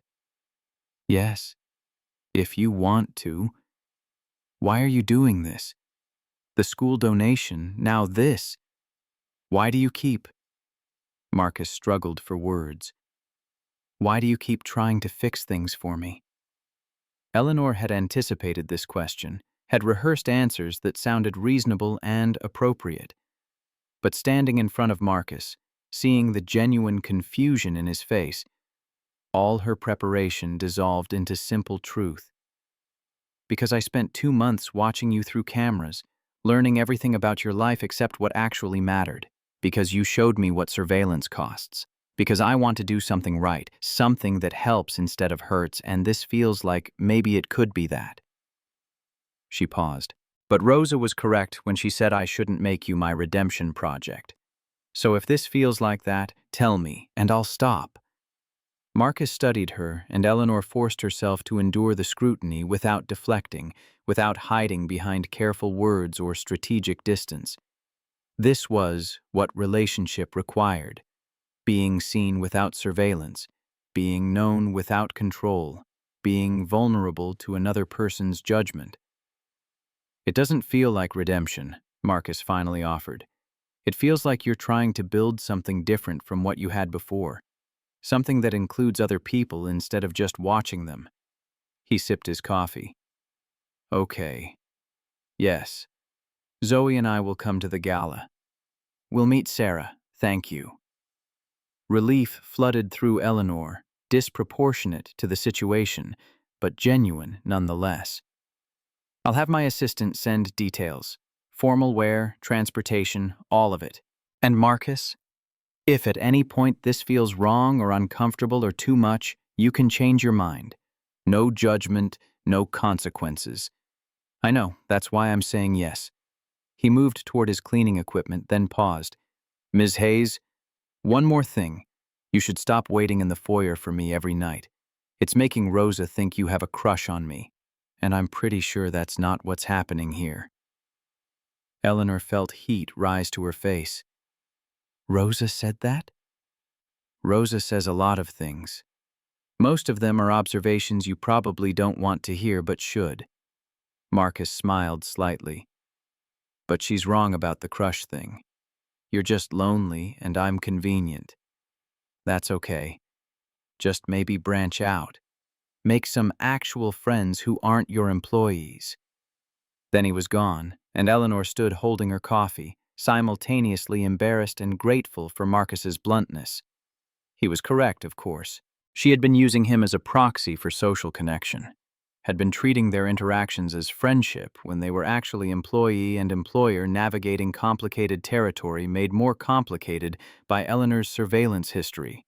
She needed friends, real ones, people who were not paid to be in her presence, who could tell her hard truths without fear of termination, who could witness her ongoing disaster of personal growth without professional obligation.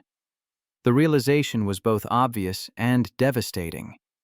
Eleanor Hayes, 44 years old, tech billionaire, founder of a major charitable foundation, had no friends, had systematically isolated herself for 3 years, and before that had maintained only surface relationships, professional connections that never went deeper than shared interests or mutual benefit. Patricia would be thrilled by this revelation, would probably frame it as a breakthrough. But standing alone in her foyer, Eleanor just felt the accumulated weight of choices made and time lost and connections never formed. She pulled out her phone and called Patricia, because calling her therapist at midnight was at least better than waiting for Marcus in the foyer every night. I need to make friends, Eleanor announced when Patricia answered. Real ones, not employees, not people I pay, actual friends who choose to know me. Patricia's laugh was warm. Hello to you too, Eleanor. And yes, you do need friends. What prompted this revelation? Marcus told me I'm lonely and using him as convenient social connection. Also that Rosa thinks I have a crush on him, which is mortifying because Rosa is never wrong about anything. Do you have a crush on Marcus? No. I have desperation for human connection manifesting as inappropriate attachment to my janitor, who happens to be the only person other than you and Rosa who I've had honest conversation with in 3 years. Eleanor sank onto the stairs. How do adults make friends? I can't remember. I had college friends, work friends, but those all dissolved when I inherited money and stopped needing employment. Everyone else I know is either on my foundation board or wants donations, or is related to business interests. I don't know how to just meet people who might like me for reasons that aren't financial. Patricia was quiet for a moment, and Eleanor could picture her in the home office, notepad balanced on knee, deciding how to navigate this particular crisis. Eleanor, this is good. Hard, but good. You're recognizing isolation and wanting to change it. That's huge progress. It doesn't feel like progress. It feels like being 44 and not knowing how to make friends like a normal person. Normal is overrated. Focus on authentic. Patricia's voice carried the gentle firmness Eleanor had learned meant she was about to receive difficult advice. Start with the gala. You're going, which is already brave. While you're there, talk to people. Not about foundation business. About actual things. Ask questions. Listen to answers. See if anyone interesting emerges. I'll have panic attacks, multiple ones, probably in front of important donors.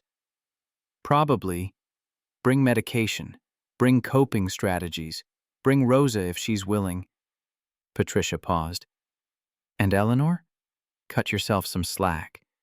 You're relearning how to be human after 3 years of intentional isolation. That's hard work. The fact that you're doing it at all is remarkable. Eleanor wanted to believe her, wanted to trust that her awkward stumbling toward connection was progress rather than just new ways to fail.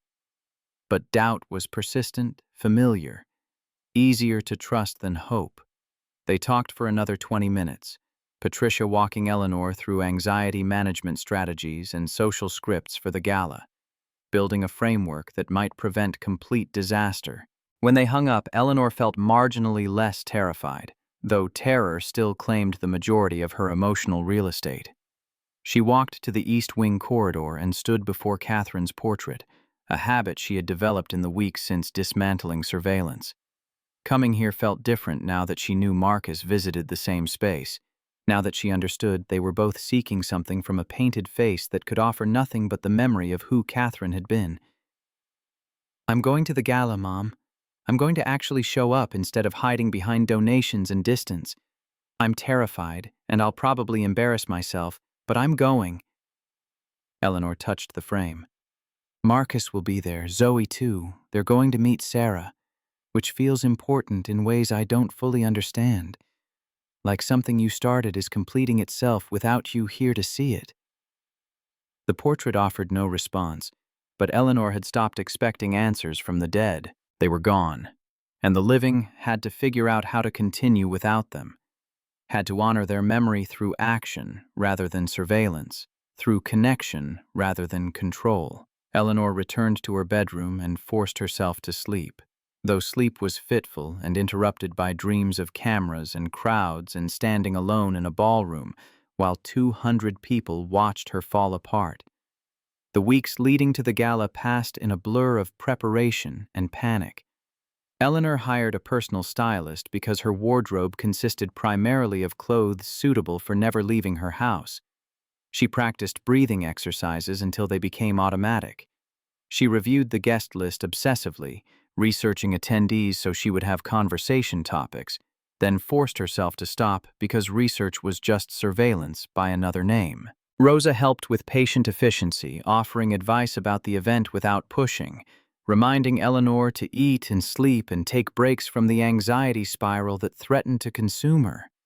Their relationship had shifted into something resembling genuine care, and Eleanor found herself grateful for Rosa's presence in ways that had nothing to do with cleaning or household management. Marcus continued his night shifts, and Eleanor mostly succeeded in not waiting for him in the foyer, though she found other excuses to cross paths, to check that he was okay, that the school situation had resolved, that Zoe was excited about the gala. Each interaction was brief and professional, but underneath the surface, Eleanor felt the foundation of something being built. Not friendship exactly. Not yet, but trust. Mutual recognition. The possibility of connection that did not require cameras or control. 2 days before the gala, Eleanor's assistant called with a complication. The keynote speaker, a prominent healthcare advocate, had canceled due to family emergency. The board wanted Eleanor to speak instead, to stand before 200 people and talk about Catherine, about compassionate care, about why the foundation mattered. Eleanor's first instinct was to refuse, to find someone else, to hide behind her usual methods of participation that did not require physical presence or emotional vulnerability. But she thought about Marcus and surveillance and the ways she had spent 3 years avoiding exactly this kind of risk. She called the board president and accepted.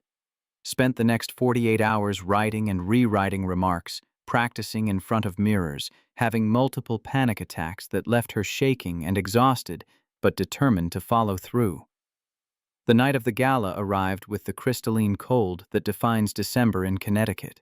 Eleanor's driver picked up Marcus and Zoe first, and when Eleanor entered the limousine, she found Zoe pressed against the window in a navy dress that made her gap-toothed smile even more radiant, and Marcus in a suit that transformed him from janitor to someone Eleanor might not have recognized if she passed him on the street. "Ms. Hayes!" Zoe bounced in her seat. "Dad says you have a big house with paintings and gardens. Can I visit sometime?" Eleanor caught Marcus's apologetic look before answering. "Of course you can. Anytime your father says is okay." "Zoe, remember what we talked about. Ms. Hayes is very busy. We don't invite ourselves places." Marcus's voice carried gentle correction without diminishing his daughter's enthusiasm. "It's not an invitation if I'm offering," Eleanor countered. "Zoe, you're welcome at the estate whenever you want to visit. Your father knows this." The drive to Hartford passed with Zoe's running commentary about school, about her science project, about her friend Maya, whose father was also a single parent, and worked nights too. Eleanor listened, fascinated by the easy way Zoe moved through the world, by her lack of self-consciousness or fear, 10 years old and already more socially competent than Eleanor had been at 44. Marcus watched his daughter with an expression Eleanor recognized from surveillance footage, though seeing it in person felt different, deeper. He loved Zoe with a fierceness that required no documentation, that existed in every glance and gentle correction and patient answer to her endless questions. The ballroom at the Hartford Hilton had been transformed into something elegant and warm. Round tables draped in cream linens, centerpieces of winter flowers, soft lighting that made the space feel intimate despite its size. 200 people mingled, their conversations creating a low hum that made Eleanor's chest tighten with anxiety. She stood at the entrance, frozen, while Marcus and Zoe moved past her into the room. Rosa appeared at her elbow, wearing a dress Eleanor had never seen, her usual uniform replaced by something that suggested she was a guest rather than staff. "You invited Rosa?" Eleanor managed to ask Marcus. "Foundation board invited me," Rosa corrected. 18 years of watching you from the inside apparently qualifies as perspective they value. But I'm here for you, not them. Someone needs to make sure you actually breathe." Eleanor wanted to protest that she did not need a handler, that she could manage a social event like a functional adult. But the protest died in her throat because it would have been a lie, and she was trying to stop lying to herself about her own limitations. "Thank you." They entered together, and immediately Eleanor was surrounded by board members and donors and healthcare workers, all wanting to express sympathy about Catherine, gratitude for the foundation, admiration for Eleanor's vision. The attention was overwhelming and exhausting, and Eleanor felt herself slipping into the careful persona she had perfected in her tech career, the version of herself that could navigate social situations through strategic charm and calculated responses. But that persona felt wrong now, felt like another form of surveillance, another way of controlling how others perceived her without actually connecting. Eleanor forced herself to drop the mask, to answer questions honestly even when honesty was awkward, to admit when she did not know things instead of bluffing competence. The shift was uncomfortable but freeing. People responded with surprise, then genuine warmth. Conversations became actual exchanges rather than performances. Eleanor found herself laughing at something a nurse said about hospital bureaucracy, found herself asking real questions about people's work and actually caring about their answers. Marcus and Zoe were across the room, and Eleanor watched as a woman approached them.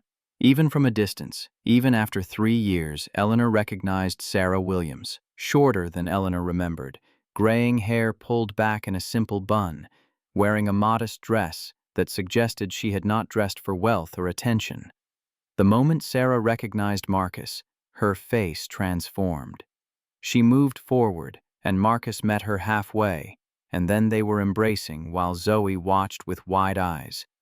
Eleanor could not hear their conversation from across the ballroom, but she saw Marcus crying, saw Sarah's hand on his face, saw Zoe being pulled into the embrace.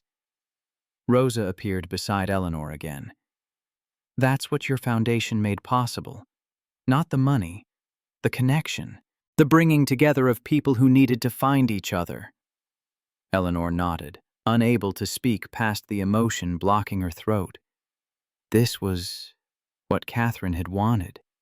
Not monuments or plaques or buildings with her name, just humans being good to each other, just kindness rippling forward, just the understanding that care given freely could change everything.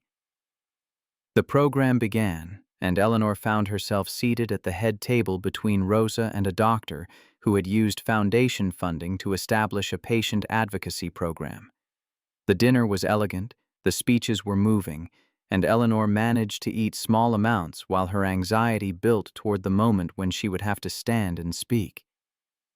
When the Foundation Board president introduced her, Eleanor's hands trembled so badly she had to grip the podium to steady herself. 200 faces looked up at her with expectation, with interest, with the assumption that she had something valuable to say. She abandoned her prepared remarks. The words she had practiced felt hollow now, felt like the surveillance version of herself trying to control narrative and perception. Instead, Eleanor spoke truth. 3 years ago, my mother, Catherine Hayes, died because someone noticed something wrong and did not speak up, because hierarchy mattered more than a patient, because silence felt safer than advocacy. Her voice shook, but held.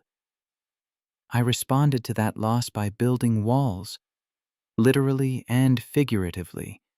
I installed surveillance in my home. I watched people instead of talking to them.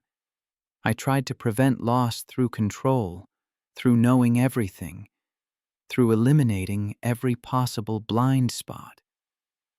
The room was utterly silent. Eleanor saw board members exchanging glances, saw Rosa's encouraging nod, saw Marcus watching with an expression she could not quite read. It didn't work. Surveillance didn't make me safe. It made me alone. It took me 3 years and some very patient people to understand that you cannot watch your way to safety. You can only live your way there. Eleanor paused, steadying herself. My mother believed in compassionate care. She believed in nurses like Sarah Williams who stay beyond their shifts and hold patients' hands and make dying less terrifying. She believed that the antidote to loss was not control, but connection. Not surveillance, but trust. Her eyes found Sarah in the crowd. Tonight we honor Sarah Williams, who held my mother's hand and made her death bearable, who held Emma Webb's hand and did the same, who represents everything this foundation exists to support. Not just competent care, but compassionate presence. Not just medical expertise, but human connection. Eleanor's voice cracked. I've learned in the past few months that being human is harder than being watchful, that trust requires more courage than surveillance, that the only way to honor the people we've lost is to live fully in ways they taught us, even when living fully feels terrifying. She looked at Marcus and Zoe. This foundation will continue supporting nurses and advocates and anyone who chooses connection over convenience, who stays with people in their darkness, who understands that some things matter more than procedure or profit or self-protection. Eleanor stepped back from the podium. The applause was sustained and genuine, and she felt Rosa's hand on her shoulder, felt the room responding not to her wealth or her foundation, but to her vulnerability, to the admission that she was broken and trying to heal. Sarah Williams approached the stage to accept her award, and Eleanor descended to stand with the audience. Sarah spoke about Catherine, about Emma, about the privilege of witnessing people in their most vulnerable moments. She spoke about the nurses who had taught her, about the patients who had shaped her understanding of care, about the fact that compassion was a choice made repeatedly, not a trait some people possessed and others lacked.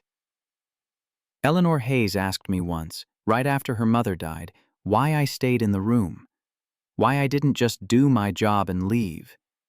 And I told her what my mentor told me. You don't leave people alone in the dark if you can stay. Sarah's voice carried clear and strong across the ballroom. That's all compassionate care is. Just staying. Just being present even when presence is painful. Just choosing connection over convenience again and again until it becomes not a choice but a reflex. The words settled over Eleanor like a benediction. You don't leave people alone in the dark if you can stay. Catherine had stayed with Eleanor for 41 years before cancer took her. Sarah had stayed with Catherine and Emma. Marcus stayed with Zoe despite exhaustion and poverty and grief. Rosa stayed with Eleanor despite 18 years of surveillance. Staying was the opposite of surveillance. Staying required trust that the other person would not harm you, that vulnerability would not be exploited, that being seen would not result in being destroyed. Eleanor had spent 3 years running from exactly that risk, and it had cost her everything except the money that never protected her from loss in the first place. After the ceremony, people mingled again, and Eleanor found herself in conversation with a pediatric nurse who worked with terminally ill children. The woman spoke about helping families say goodbye, about making death less frightening for 8-year-olds, about the specific devastation of watching parents bury their children. Eleanor listened without performing, without trying to manage the interaction, just present with another person's pain and wisdom and hard-won understanding. The nurse eventually moved away, and Eleanor stood alone for a moment, catching her breath. Rosa appeared with water Eleanor had not realized she needed. You did good, really good. I had a panic attack during the speech. Could you tell? Everyone has panic attacks during speeches. You just powered through it. Rosa's expression was warm. Your mother would have been proud, not of the speech, of you being brave enough to be honest. Before Eleanor could respond, Marcus and Zoe approached with Sarah between them. Zoe was chattering about butterflies, apparently having found a shared interest with Sarah, and Marcus looked lighter than Eleanor had seen him since the night shift began. Sarah addressed Eleanor directly, her voice carrying the same gentleness Eleanor remembered from the hospital. Eleanor, thank you for creating this, for honoring your mother by supporting people like me, and for bringing Marcus and Zoe here tonight. I've thought about Emma's family for years, wondered if they were okay, if Zoe remembered anything about her mother. She doesn't, Marcus offered quietly. She was too young, but I tell her stories, and tonight she got to meet someone who knew Emma, who can tell her things I can't, who can make Emma real in ways memory can't quite manage. Zoe tugged on Eleanor's sleeve. Ms. Hayes, Sarah says you have rose gardens. My mommy liked roses. Can I see them sometime? Eleanor's heart clenched. She knelt to meet Zoe's eyes. Your mother had excellent taste. Catherine loved roses too. You can visit the gardens whenever you want. They're most beautiful in June, but even in winter they're special. Can we go tomorrow? Zoe looked at Marcus. Please, Dad. I want to see where Ms. Eleanor's mom walked. Marcus hesitated, clearly weighing logistics and boundaries and the complexities of his daughter becoming attached to Eleanor's world. But before he could answer, Sarah spoke. I'm staying in Connecticut through the weekend. If you're all going to the gardens, I'd love to join. See where Catherine spent her time. Complete the circle, so to speak. Eleanor found herself nodding before fully processing the implications. Yes, tomorrow, all of you. I'll have lunch prepared. We'll walk the gardens and… She paused, uncertain how to finish the sentence, uncertain what came next in this strange evolution of relationships that had begun with surveillance and somehow arrived at genuine invitation. We'll just be together, Rosa finished for her. That's enough. The gala wound down, people drifting away in clusters, the ballroom slowly emptying. Eleanor stood with Marcus and Zoe and Sarah and Rosa, this unlikely assemblage of people connected through loss and care and the invisible threads that tied strangers together across time and grief. As they left the hotel, stepping into December cold that burned in Eleanor's lungs, Zoe slipped her small hand into Eleanor's. The contact was startling, unfamiliar, the physical connection something Eleanor had not experienced since Catherine's death. She looked down at this child who had no reason to trust her, who had been humiliated at school and whose father worked nights cleaning floors and saw nothing but openness. "Thank you for tonight," Zoe whispered. "Dad's been sad for a really long time, but tonight he looked happy." Eleanor's throat closed. She squeezed Zoe's hand gently. "Your dad is a good man, the best I've met in a very long time." "I know. That's why I picked him." Zoe grinned, gap-toothed and radiant, and Eleanor felt something crack open in her chest. Some wall she had not known still existed. The drive back to Greenwich was quiet, Zoe dozing against Marcus's shoulder, Sarah and Rosa in soft conversation about healthcare policy. Eleanor sat watching the highway lights blur past, thinking about surveillance and trust and the ways humans learned to be brave when bravery felt impossible. Tomorrow they would walk the gardens. Tomorrow Sarah would see where Catherine had spent her final healthy months. Tomorrow Zoe would run through spaces that had been empty for 3 years, filling them with life Eleanor had forgotten was possible. Tomorrow was terrifying, but tonight had been survivable. And if Eleanor could survive tonight, perhaps she could survive tomorrow. Perhaps she could learn to live without cameras, without control, without the desperate need to know everything before it happened. Perhaps she could learn to just stay present in the darkness, trusting that other people would stay too. That connection was stronger than surveillance, that Catherine's legacy was not in marble halls or endowed foundations, but in the simple, radical choice to not leave people alone when you could stay. The limousine pulled up to Eleanor's estate, and she walked Marcus and Zoe to their car. Rosa already inside unpacking what would no doubt be a pointed commentary about Eleanor's social performance. Sarah had gotten a separate car back to her hotel, but promised to arrive by noon the next day. Marcus paused before getting in his vehicle. Zoe already buckled and half asleep. "Ms. Hayes, what you said in the speech about surveillance versus living, that took courage. It took desperation, but I'll accept that courage and desperation sometimes look identical." Eleanor wrapped her coat tighter against the cold. "Thank you for coming, for bringing Zoe, for giving me a chance to do something right." "You're doing more right than you realize." Marcus's voice was gentle. "See you tomorrow, for garden walking and whatever else comes next." Eleanor watched them drive away, then turned to her mansion with its reduced camera system and its empty rooms and its potential for something different from what it had been. Rosa was already inside making tea, already preparing to debrief the evening with the brutal honesty that Eleanor had learned to value. Tomorrow would bring new challenges, new opportunities to fail or connect, or both simultaneously. But tonight had been survived. Tonight Eleanor had stood before 200 people and admitted her brokenness without asking for absolution. Tonight she had witnessed Marcus reunite with Sarah, had felt Zoe's hand in hers, had heard Rosa's pride, had taken one more step toward becoming someone her mother might have recognized. The gardens would be cold tomorrow, the roses dormant until spring, but Zoe would run through them anyway, would bring life to spaces that had been carefully maintained but never truly inhabited since Catherine's death. And Eleanor would walk beside her, learning from a 10-year-old what her 47 cameras had never taught her. That presence was its own form of protection, that vulnerability was strength, that privacy mattered precisely because it created space for authentic connection rather than performing for constant observation.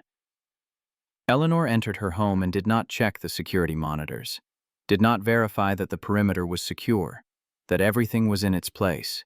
She simply walked to her room, changed into comfortable clothes, and sat at the window looking out at gardens she would share tomorrow with people who were not employees or board members or professional relationships, but something closer to what she had forgotten was possible, something closer to family, chosen and complicated and earned through slow trust rather than installed through technology or purchased with donations, the kind that stayed when staying was hard, that witnessed without recording, that offered presence instead of surveillance.